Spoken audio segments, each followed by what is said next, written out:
Fala, futuro advogado, se você aí vai fazer a prova do OAB ou já fez e se deu mal, saiba de uma coisa, você precisa compreender como a banca examinadora funciona. Por isso hoje eu vou te passar 5 características da banca FGV que todo mundo que vai fazer o exame de ordem precisa saber. Eu sou Heloísa Tondinelli, professora mentora aqui do Estratégia OAB, e já te adianto, se você está precisando de material gratuito para estudar para o exame de ordem, clique aqui no link da descrição.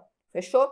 Mas vamos lá. Isso aqui não tem material nenhum. Você precisa me ouvir para compreender essas dicas infalíveis sobre a característica que a FGV tem, as características, que eu vou passar 5 na verdade, e não vacilar na hora da prova, porque é muito mais estratégia do que dominar todo o conteúdo do edital quando a gente fala em exame de ordem. Para quem nunca ouviu falar, a Fundação Getúlio Vargas, FGV, é muito temida pela galera. Ela está responsável aí pela elaboração do exame de ordem desde 2010. E as questões são difíceis via de regra. O pessoal tem muita dificuldade porque ela é fora do padrão. Então, você precisa saber muito mais do que o conteúdo em si para responder as questões. Mas, já te tranquilizo numa coisa. Se você entender o jeito que ela trabalha, vai ficar muito mais simples para você responder a questão e, obviamente, acertar, que é o que a gente quer. Então, vou trazer aqui 5 características / peculiaridades da FGV. Ponto 1. Questões confusas. Isso significa que, infelizmente, muitas vezes, as questões não são bem redigidas. A gente tem uma dificuldade muito grande de entender o que ela está pedindo.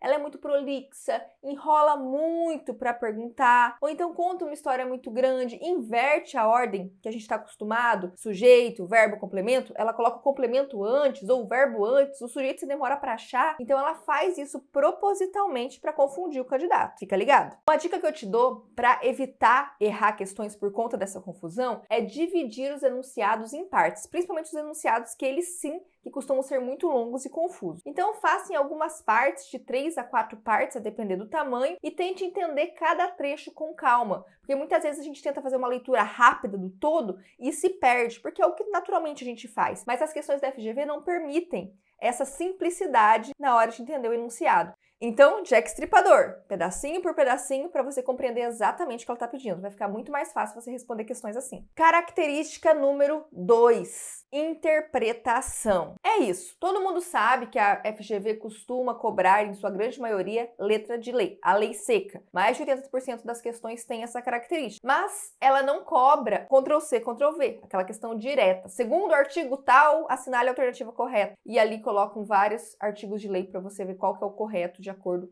com a legislação. Não. Ela vai contar uma história, vai contar um caso com muitos detalhes, às vezes coloca uns conceitos nada a ver ali, para você então conseguir extrair de todo aquele blá blá blá qual legislação, qual artigo de lei, o que realmente ela quer, que aí ela trabalha diretamente dessa forma, na maioria das vezes a letra pura da lei, nas alternativas. Cuidado com isso também. Característica número 3, pegadinhas. Gente, ela adora. Vira e mexe tem uma questão ou outra com pegadinha e que é simples. Elas são fáceis de responder, mas ela coloca algo, principalmente nas alternativas, para você bater o olho na primeira e já assinalar e falar, é essa. Então tome com muito cuidado. Leia com atenção e mesmo quando você bater o olho na primeira alternativa, o que usualmente acontece, e você falar, com certeza a resposta é essa aqui, pare e analise as outras e busque os erros das demais. Porque muitas vezes ela troca uma letrinha, ela tira um não que tinha na lei seca e ela não inseriu na resposta, tudo para te confundir. Então,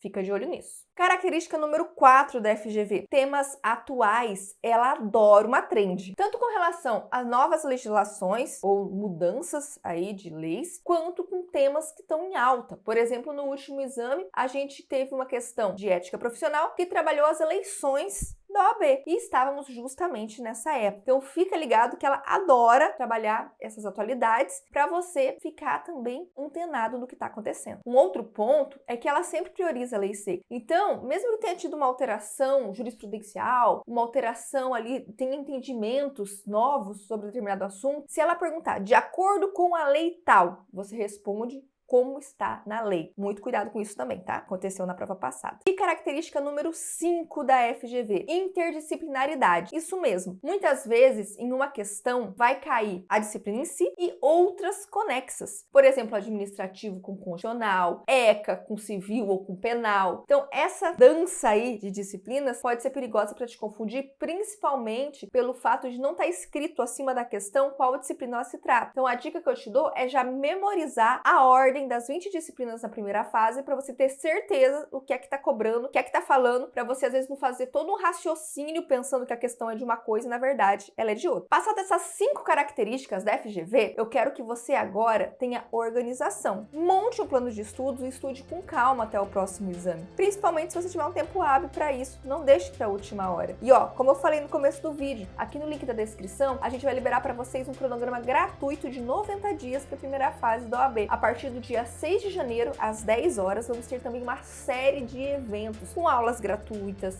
esse cronograma de 90 dias, um canal exclusivo que a gente vai passar várias dicas para vocês, tudo no 0800. Espero por você lá. Tchau, tchau!